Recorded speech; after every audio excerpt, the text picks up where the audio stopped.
Samaria.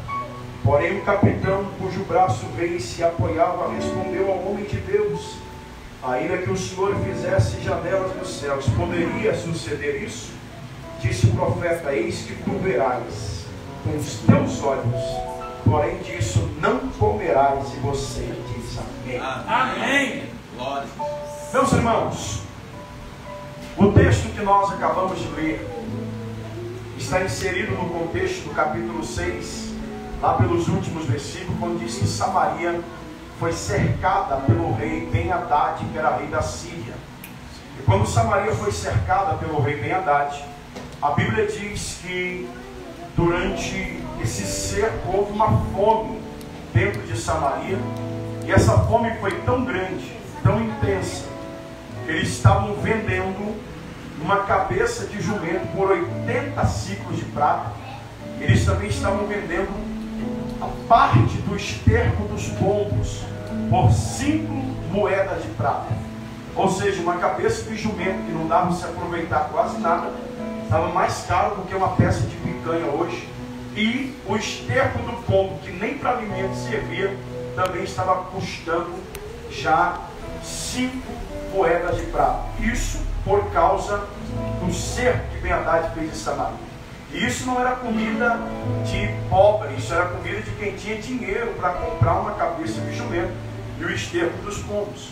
Porque quem de fato estava passando necessidade não tinha dinheiro nem para comer esterco de pombo e nem também a cabeça do jumento. E por isso, a Bíblia diz que 2 mulheres combinaram entre si de cozinhar o filho de uma num dia e se alimentar daquele menino, cozinhar o filho do outro, da outra no outro dia e se alimentar daquele menino. E houve uma briga entre elas, porque uma cozinhou o seu filho e elas se alimentaram dele, e a outra no outro dia não quis fazer isso com o seu filho, e elas começaram a discutir. E o rei estava passando pelo muro da cidade, ela chama o rei, e o rei vai tentar resolver o problema, e ela diz: olha, ontem nós combinamos de cozinhar o filho desta e cozinhar o meu, e eu cozinhei o meu, a gente se alimentou dele, mas ela não quer cozinhar o dela hoje para a gente se alimentar. E isso não é história fictícia nem parábola, isso é fato. A crise estava tão grande que a mãe estava cozinhando o próprio filho para comer. Então você imagina o que estava acontecendo em Samaria. Samaria está vivendo uma crise econômica, Samaria está vivendo uma crise familiar, porque nenhuma mãe, em seu estado normal, mataria o seu filho para se alimentar dele. Samaria está vivendo uma crise política, porque ela tem um rei que não consegue resolver os seus problemas. E pior do que tudo isso, Samaria está vivendo uma crise espiritual, porque na fala do rei, ele diz: olha, se Deus não pode te acudir, eu também não tenho como te acudir. E todos nós, em algum momento da nossa vida, em algum tempo da nossa vida, enfrentamos algum tipo de crise em algumas áreas da nossa vida, seja ela econômica, seja ela familiar. E geralmente quando vem a crise econômica, a familiar entra junto, porque desestrutura a família. Seja ela uma crise espiritual, porque as crises espirituais elas existem. Às vezes a gente começa a ter alguns confrontos e conflitos dentro da gente. Por que Deus faz algumas coisas na vida de um e parece não fazer na nossa? Por que parece que algumas pessoas vivem uma vida completamente destruída, que não agrada a Deus, e parece que tudo dá certo para ela e não dá certo para a gente? Por que algumas pessoas não estão nem aí para o reino de Deus e parece que as coisas fluem para ela e não fluem para a gente? Então nós também vivemos crises espirituais, econômicas, familiar, e vivemos também a crise que às vezes afeta o nosso país, o nosso estado, a nossa cidade, que acaba atingindo também a nossa vida. Só que quando a crise se estoura no meio de Samaria, o rei quer culpar o profeta. E ele diz: olha, hoje ainda eu vou arrancar a cabeça de Eliseu de sobre o seu pescoço. A Bíblia diz que Eliseu está em casa, reunido com um grupo de anciãos. E ele em casa está sabendo que o rei está tramando, porque o rei manda um mensageiro até a casa dele.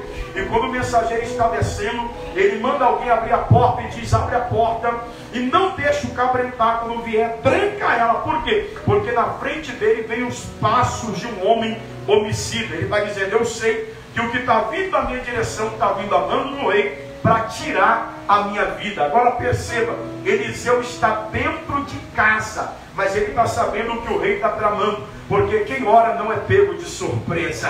Vou dizer de novo, Eliseu está dentro de casa, mas ele está sabendo tudo que o rei está tramando, porque quem ora e quem tem intimidade com Deus nunca será pego de surpresa.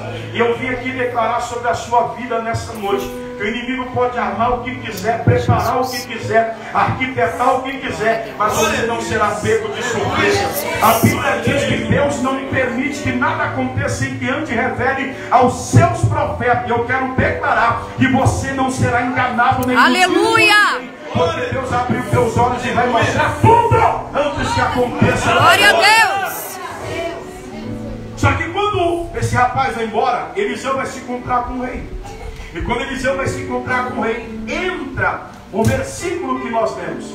Eliseu chega diante do rei de todo o povo e diz: ouçam a palavra do Senhor. Ele chega diante do rei de todo e diz: ouçam a palavra do Senhor. Assim diz o Senhor: amanhã, por essas horas, haverá dentro de Samaria uma medida de farinha e 2 de cevada por 1 ciclo de prata. O que ele está dizendo? Não tem, mas amanhã vai ter. E aqui eu quero tirar algumas lições para a nossa vida nesse primeiro versículo do capítulo 7 e aplicar. E se eu fosse dar um tema para o que eu vou pregar hoje, o que fazer quando a crise bater na sua porta? Oh, aleluia! Que eu aprendo é que Eliseu olha para o povo diante da crise econômica, política, a crise familiar, a crise espiritual que ele está dizendo, e a primeira coisa que ele diz é: ouçam a palavra do Senhor. O que Eliseu está dizendo? Não importa o que vocês estão vivendo, não importa o que vocês estão enfrentando, não importa o que vocês estão passando, ouçam a palavra do Senhor. Por quê? Porque o que define o que vai acontecer na sua vida no meio dessa crise não é o que os homens estão dizendo. O que define o que será de você no meio dessa crise não é o que o diabo está dizendo. O que define o que será de você nessa crise é o que Deus está falando. O problema é que no meio da adversidade a gente ouve a voz do colega, ouve a voz de gente que não tem nada para acrescentar na nossa vida, ouve a voz de pessoas que não levam a gente a lugar nenhum, mas a gente não ouve a voz de Deus, porque geralmente no meio da crise você se desespera, não sabe o que fazer, não sabe para onde ir, não sabe que caminho tomar, fica com uma parada tonta, perdida. Aí Deus está dizendo: para, centraliza, focaliza e ouça a minha palavra. Por quê? Porque o que eu falei é exatamente isso que vai acontecer na sua vida. Olhe para alguém que está perto de você. Eu só faço isso na igreja dos outros, mas hoje eu vou fazer aqui. Olhe para esse irmão bonito, se ele for feio, olhe para se sentir bonito e diga para ele assim: para de ouvir a voz de quem não te acrescenta nada. Diga: para de ouvir a voz da sua consciência. Diga para ele: para de ouvir a voz do seu coração e vai ouvir a voz de Deus. Porque o que você pensa, o que o outro pensa não muda o que você está vivendo, mas o que Deus pensa transforma a sua vida. Esse é o nosso problema, irmão. Às vezes você está ouvindo a gente que não vai te levar a lugar nenhum. E eu vou lhe dizer uma coisa: o que as pessoas dizem amanhã vai fazer igual o dia que ela disse. O que as pessoas pensam amanhã vai fazer igual o dia que ela fez. Agora o que Deus diz, ele não volta atrás. Aleluia. E sabe o que ele disse em Jeremias? Eu sei o pensamento que eu tenho a respeito de vós. Pensamento de paz, pensamento de prosperidade. Então está todo mundo dizendo: não dá, Deus está dizendo: vai dar. Está todo mundo dizendo: não tem jeito, Deus está dizendo: tem jeito. Está todo mundo dizendo: vai morrer, Deus está dizendo: eu trago vida. Está todo mundo dizendo: não cura, Deus está dizendo: eu curo. Está todo mundo dizendo: a casa está perdida, Deus diz: eu faço ganhar. Por quê? Porque para Deus não existe ponto final. Ele põe uma vírgula embaixo e continua essa história, e o nome dele será glorificado. Você crê nisso? Segunda lição que eu aprendo, olha o que ele diz: ouçam a palavra do Senhor, porque assim diz o Senhor. Irmão, essa expressão, assim diz o Senhor, quem usava era só os profetas. Quando você lê a Bíblia, nos profetas menores e maiores, a maioria deles começa com a expressão: ouça a palavra do Senhor, assim diz o Senhor dos Exércitos, assim diz Jeová, assim diz o Senhor. Porque essa expressão, assim diz o Senhor, é uma expressão de profeta. O que Eliseu está dizendo é o seguinte: vocês estão em crise, vocês estão vivendo um tempo de adversidade, mas assim diz o Senhor. O que ele está dizendo? No meio de tudo que vocês estão vivendo, eu tenho uma palavra profética para mudar o que vocês estão vivendo. Mas só o que você quer dizer com isso? No meio da crise, você precisa se tornar o profeta da sua crise. Porque às vezes, irmão, isso acontece muito até aqui na igreja. Se falar que vem irmão que revela, o pastor da Kodak revela tudo. O povo vem porque quer ouvir a voz de Deus. Mas você sabia que ouvir a voz de Deus sem praticar não resolve sua vida em nada? Você pode ouvir milhões de profecias, se você não pratica nenhuma delas, nada acontece. Você vai ser um guardador de profecia que nada se cumpre. Por quê? Porque toda profecia está atrelada a uma condição. Agora, de fato, você tem que se tornar o profeta do seu caos. Uma prova disso foi Ezequiel, quando foi chamado e levado para o meio de um lago. Deus olha para ele e dá um diagnóstico. Ele falou assim: Senhor, pelo estado do osso, estão sequíssimos, não tem jeito, não. Isso aqui não vive. E Deus perguntou: então o que você me diz? Ele falou assim: olha, pelo vale não tem como viver, mas quem fala criou o osso, então não sente nada. Aí Deus falou para ele assim: mas já que tu não sabe, eu sei, profetiza. Então o que Deus está dizendo para ele? Ezequiel, no vale você tem duas opções: ou você vira osso e se iguala, ou você vira profeta e muda. E a mesma coisa você no que você está enfrentando, irmão. Ou você permite que isso continue, ou você se levanta e profetiza. Porque nós, eu falo isso de mim mesmo, eu tenho uma facilidade danada, irmão, de liberar a palavra profética sobre alguém. Sexta-feira nós estávamos na formatura do João Pedro, e quando nós estávamos lá, uma senhora chegou para mim e falou: nossa, pastor, que satisfação te ver. Eu falei: a satisfação é toda minha, Jesus me revela quem é. Eu não sei quem é essa mulher, pelo amor de Deus, nem sei em qual vida eu encontrei com ela. Ela disse: oh, mas que bênção te ver. Minha esposa estava lá: quanto tempo, e não sei o quê, e tudo que você profetizou na minha vida eu estou colhendo até hoje. Eu falei: quando foi isso? Irmão, isso foi há mais de 10 anos atrás. 10 anos atrás, eu nem conhecia minha esposa. Eu pregava na igreja dela, de fato, pregava muito lá. Foi a primeira igreja que eu preguei na Grande Vitória, lá no bairro Cristo do Mestre, que era o famoso Porção. E eu não me lembro nem do que profetizei para ela, nem para a família dela. Não sou obrigado a lembrar, você que recebeu que lembre. Eu não tenho que guardar a profecia que eu liberei, eu tenho que guardar que liberar para mim. Mas ela lembra, e ela diz: estou colhendo até hoje. Só que às vezes eu falo isso de mim. A gente tem facilidade de profetizar que Deus vai abrir para o outro, vai fazer na vida do outro, vai curar o outro, vai libertar o outro, vai mudar a família do outro, vai prosperar a vida do outro. Mas quando é para a nossa vida, a gente trava. Só que Deus está me dando autoridade para profetizar para mim e para você aqui hoje, que Ele vai entrar no teu vale quando você abrir a sua boca.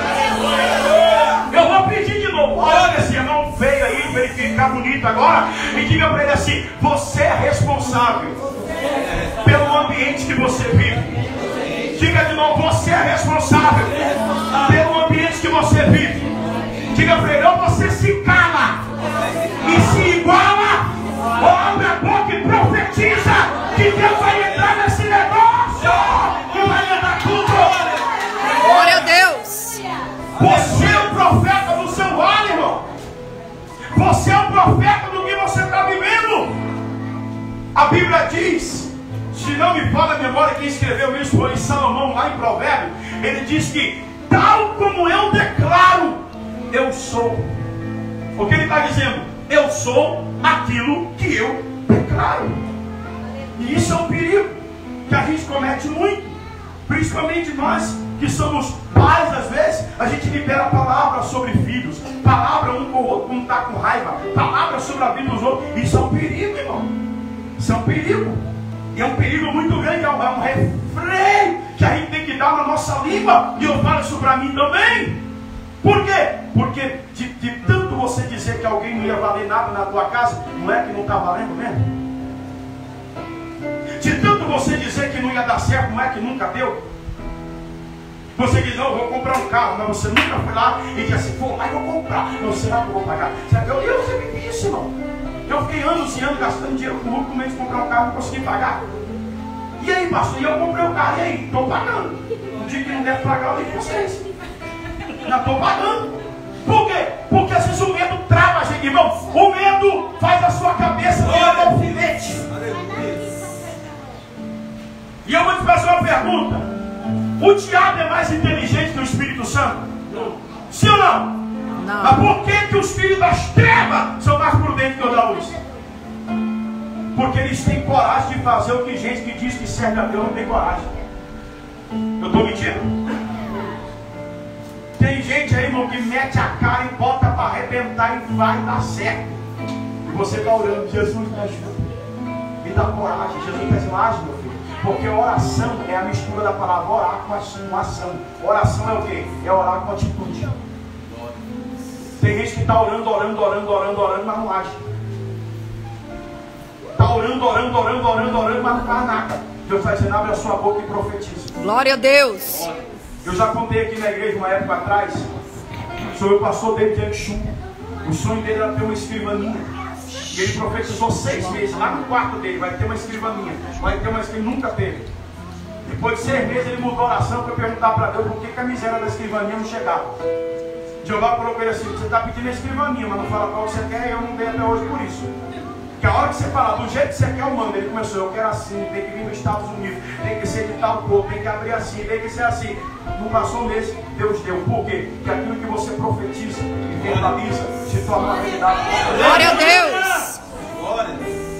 Então fala para mim, para nós. Irmão, começa a profetizar algumas coisas boas na sua vida. Não pense que vai dar certo só na vida dos outros, não vai dar certo na sua também. Aleluia. O Deus que abriu a porta para o outro, Ele tem uma porta para você. Aleluia. O Deus que fez um milagre na vida do outro, Ele tem um milagre para você. O Deus que casou o outro, Ele tem um pé de chinelo para você. Então a hora que Ele dá, a hora que Ele faz. Eu falo aqui, vocês acham que faz brincadeira. Quando eu fui casar, eu falei, eu quero a mulher de cabelão preto. De vez em quando ela me tribuna querendo pintar de vermelho. Mas eu falei, tem que ser preto e grande. Eu esqueci só o cabelo que eu pedi grande. A mulher veio pequenininha mesmo. Mas o cabelo grande. Orei. E eu dizia dessa menina então. Via aquela cara assim, a mandar solar. Eu falei, não, Jesus, o cabelo grande.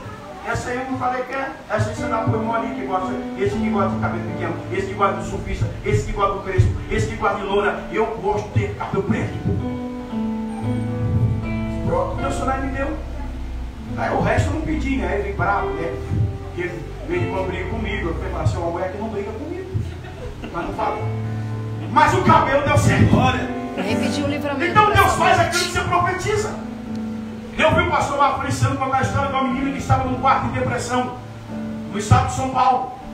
E ele foi na casa dessa menina após tudo, porque os pais pediram para ele lá, porque ela vinha trancada no quarto. E ele chamou ela num canto e falou assim, eu quero que você, a partir de agora, pegue um caderno e comece a escrever o seu sonho, a casa que você deseja, o casamento que você deseja, o tipo de homem que você quer casar, o tipo, não só o tipo físico, mas também as características que ele tem de caráter, etc. Essa menina foi escrevendo.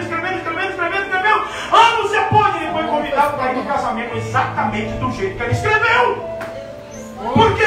Olha aí. A gente não conhece o poder do Deus a quem a gente serve. Ô, glória. O casamento de Rebeca com Isaac deu certo. Nunca se viram, nunca se encontraram. Mas quando se viram, se amaram e se casaram. Porque quando Eliezer foi buscar, Isaac foi orar. Aleluia. E quando ele está orando, ele está dizendo, Senhor, o Senhor sabe que ele foi buscar uma esposa para mim. Então eu quero desse jeito. E o Eliezer, quando saiu para buscar, falou, Senhor, eu estou indo buscar uma esposa para o filho do meu Senhor. Então me dê um sinal. Porque Deus não manda você casar com ninguém, mas Ele dá sinal que não é para você. Olha aí, Jesus. Deus vai dizer assim, ei, meu servo, casa com a fulana que é minha serva. Isso aí não vai falar. Por quê? Porque eu digo, o único casamento que Deus fez, jogado na cara dele, quem? Adão e Eva. O dia que deu problema com a primeira fala de Adão, a mulher que tu me deste, eu estou parado, eu não te pedi mulher. Aí Deus falou, a partir de hoje não faço mais casamento de ninguém. Vocês oram, escolhe, se der errado, a escolha foi sua. Deus não escolhe, Ele abençoa a sua escolha. Mas Ele te dá sinal de quando não vai prestar.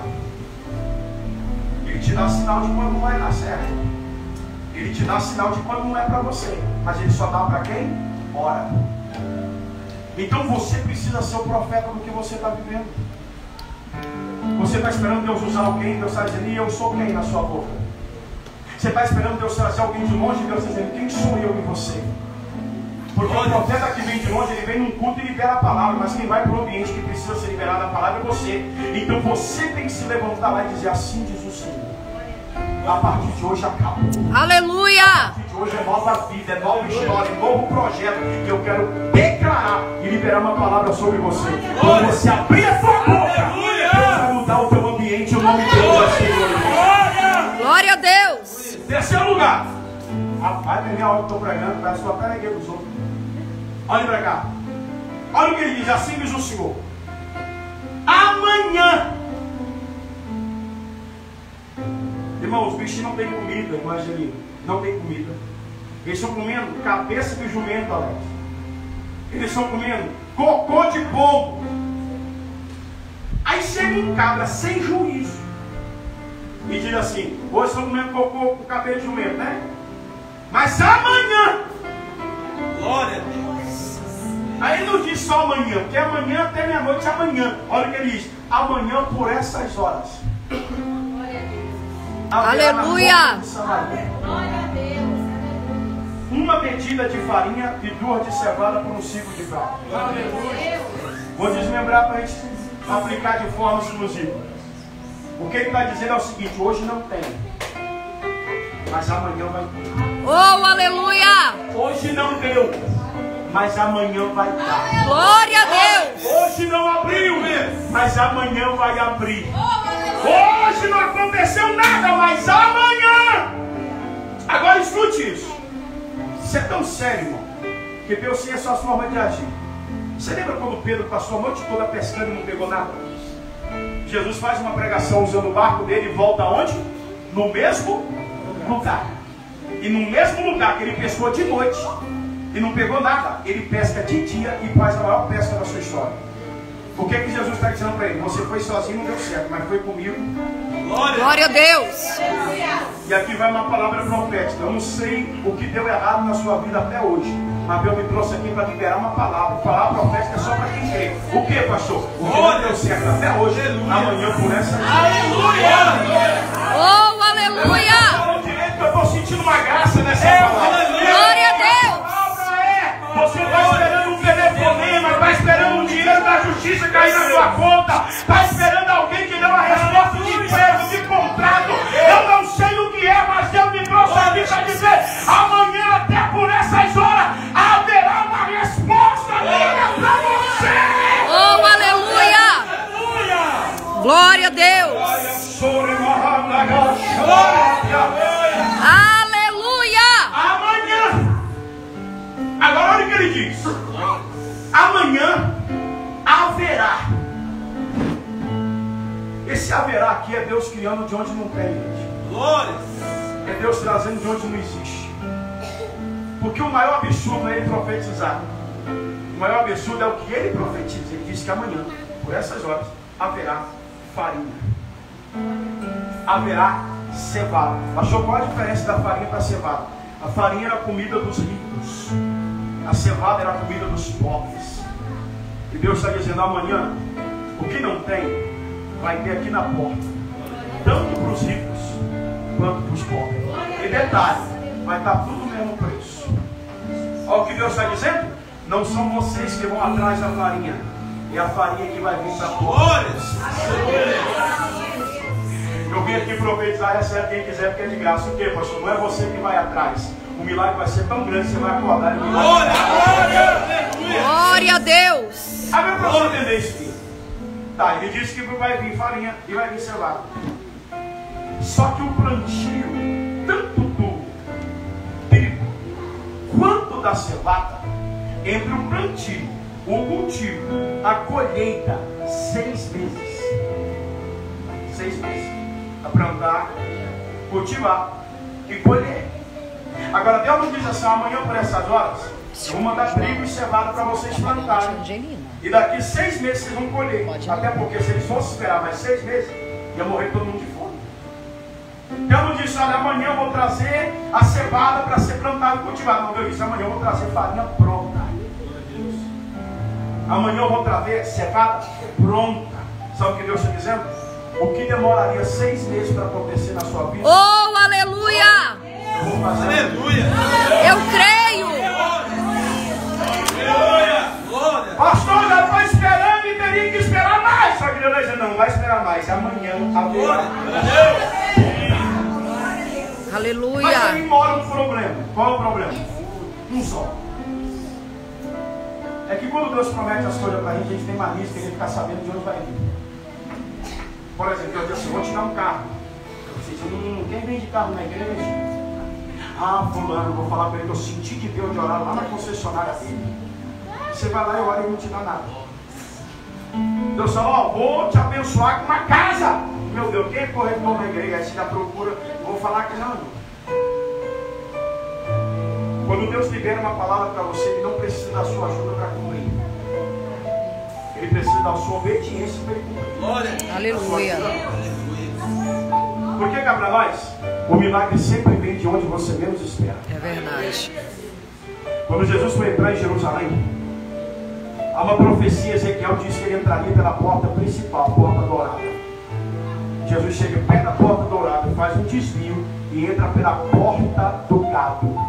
Por quê? Porque tem um homem lá no tanque há 38 anos. Está todo mundo esperando Jesus na porta principal. Mas ele entra pela porta que ninguém espera, para fazer um milagre na vida. Glória! Aleluia! Então o milagre sempre vem de onde você menos espera. Aleluia! Deus disse, amanhã vai ter. Um capitão se levanta e diz, olha, nem se Deus fizer janela no céu, orelhudo, irmão. Por quê? Porque janela já tem. A Bíblia diz que se você confiar no dízimo na oferta, o que Deus faz? Ele abre as janelas. Ele não abre a porta. Por que ele não abre a porta? Ele abre a janela. Porque porta você abre dos dois lados. Mas a janela você só abre por dentro. O que Deus está dizendo? Quando você é fiel a mim, eu abro aquilo que só eu posso abrir. Aleluia! Então já tem. Se Deus fizer, eu não tenho que fazer. Já tem a janela no céu. Só que ele está duvidando. E ele diz, eu digo, você vai ver, mas não vai participar. Porque escute o que eu vou lhe dizer, irmão. Tem gente na sua vida, no seu caminho, que às vezes não crê no que Deus prometeu para você. Porque não acreditou, Deus não permite participar. Eu falo isso aqui direto. E sempre ser chato nisso. Tem gente que Deus coloca e tem gente que Deus tira. O que não pode perder não são pessoas. O que não pode perder é o propósito. Glória a Deus. Pessoas têm, pessoas não. Por isso que eu não me apego a ninguém. Meu sobrenome é o LX. Desapegado. Não apego a ninguém. Eu gosto das pessoas, trato todo mundo igual. Mas ninguém de fulano sair da minha vida. Minha mãe faz doido. Não me apego. Por quê? Porque eu tenho um foco. E não sei que no caminho pessoas vêm, irmão, quem quiser ficar, bem-vindo. Quem quiser ir, que Deus o tenha. Mas eu não vou perder o que Deus tem para mim por causa disso. Glória a Deus. Por exemplo, quando eu comecei a pregar, o cabra hoje que me chama para pregar lá na igreja onde eu nasci, ele era um perseguidor da minha vida. Eu ia para o Monte Orar e me proibia de ir para o Monte Orar. E eu tinha que ir para o Monte Orar escondido. Foi a única desobediência que eu fiz na minha vida. João. O meu pastor, o quê? Orar escondido. Ele dizia, você não pode ir para o monte, você não está preparado. Eu pensei, se eu não estou preparado para subir a miséria daquele morro, como lá para ir para o céu. E aí eu subia no meio do mato e ia lá orar. João.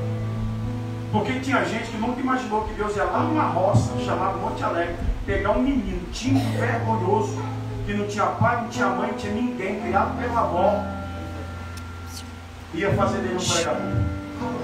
Só que eu acreditava. E todo dia eu subia o monte e dizia, Jeová, estou aqui. Pega esses camaradas aí que o senhor usa aí, ó, bate todo mundo que fica doido, joga em cima de mim que eu quero ser usado. Todo dia lá. E muita gente que começou comigo parou, desviou. Meu tio que me levava para o monte para orar, irmão. A primeira vez que eu orei no monte foi com ele para desviar. E eu estou aqui. Continuo, porque eu tenho um foco. Porque eu tenho um objetivo. Então não fique dando ouvido a gente que não te acrescenta em nada, não, irmão. Quando alguém criticar você, olha a vida dele e olha a sua. Se ele estiver muito melhor do que você, se preocupe. Mas se ele estiver no mesmo nível abaixo, deixa de lado. Quem não tem nada para acrescentar só quer atrapalhar o seu caminho. Glória. Olha o que o cara diz. Nem se Deus fizer janela, ele diz, eu disse, você vai ver. Mas comer não vai. Aí pior na gente, porque lá de fora tem 4 caras leprosos. O leproso, irmão, ficava lá de fora para morrer. E do lado de fora eles estão batendo um papo entre eles dizendo assim, gente, O pessoal que está lá dentro está mais lascado que nós, que não tem comida lá dentro. A gente que é do lado de fora estamos lascados também, porque não tem o que comer, ainda estamos podres ainda. Ele falou, só tem um jeito da gente tentar alguma coisa. O quê? Vamos na real do inimigo. Porque se morrer daqui um dia normal mesmo de lepra. Se ficar aqui normal de fome, se for tentar comer, ou a gente come ou ele mata na loja adiante do processo. É melhor morrer matado do que morrer com fome. E eles foram. A Bíblia diz que quando eles vão, está escrito no texto, Deus enviou um exército para caminhar junto com eles e eles nem sabiam. E à medida que eles vão caminhando, a Bíblia diz que lá no arraial do inimigo ouviu-se o barulho de um grande exército. De sorte que os inimigos abandonaram o acampamento, saíram correndo e disseram: Israel se uniu com alguém que está vindo destruir a gente. Agora sabe o que eu acho incrível? Os leprosos estão indo caminhar e não estão sabendo de nada. O povo de Samaria que ficou na cidade com uma promessa de comida no dia seguinte não está ouvindo nada. Mas lá no arraial do inimigo eles estão ouvindo o barulho do exército. Aleluia. Mas só não me entendi. Você pode não estar ouvindo nada. As pessoas que estão à sua volta podem não estar ouvindo nada. Mas você não precisa nem ouvir nem quem está à sua volta. O que interessa é que lá no arraial do inimigo ele já aleluia. alguém caminhando. Porque Deus não revela para os quatro. Deus não revela para Samaria. Mas lá no arraial do inimigo eles estão ouvindo um barulho de um exército. Deus me trouxe aqui para dizer para alguém: você não está sozinho. Aleluia. Você acha que está abandonado, que está deixado, que está enfrentando essa batalha, não tem amigo, não tem parente, não tem ninguém? Deus está dizendo: fica tranquilo. Você pode ter sido rejeitado por muita gente, mas eu enviei um exército para caminhar do teu lado. É por isso que o inimigo não te toca, irmão. Por quê? Porque ele ouve o barulho de quem anda com você. Ele ouve o barulho de quem anda do teu lado, e quem anda do teu lado é poderoso. Glória a Deus. Estão ouvindo lá? Largaram tudo. Um livro chegaram lá, irmão. Comida roda. É um casamento de roça. Veja, o povo leva um embornalzinho, sacola de arroz, comida espalhada. O que eles fizeram? Comeram. Até porque se eu tivesse lá, eu ia fazer o mesmo, Daniel. Eu ia comer primeiro. Você acha o quê? Eu que achei a comida, vou sair gritando para os outros primeiro? Comeram. Aí quando eles estão com a pantufa cheia, eles falaram: rapaz, não é justo nós ficar aqui comendo. Apesar que a gente estava expulso da cidade, mas não é justo nós ficar aqui comendo, nossos irmãos lá passando fome. Vamos chamar eles? Aí um deles chegou a ideia para você: pai, se a gente for lá chamar eles, com a mão vazia, vão achar que é uma emboscada. Mas é o seguinte: pega você um tucho de farinha, outro um tucho de cevada, vamos levar comida, porque quando eles verem comida, eles vão acreditar na gente. E eles foram para a porta de Samaria. Quando o povo abriu a porta, que viu farinha e cevada, eles saíram correndo disparados, igual o menino na hora do recreio. Mas disparado. Diz a Bíblia que o capitão estava na porta, deu nem tempo de sair. Atropelaram o capitão de tanta forma que ele estava. E a farinha caiu na cara dele, que estava na mão dos leprosos. Ele viu. Mas não. Glória a Deus. Mas eles, a palavra de Deus foi: amanhã haverá na porta. Glória a Deus. Do jeito que Deus falou, a comida chegou na porta. E eu vim aqui dizer para alguém: encerro aqui agora. O que, pastor? Eu não sei o que você está esperando, e nem há quanto tempo você está esperando. Mas Deus me trouxe aqui para te dizer que vai acontecer algo na sua vida da noite.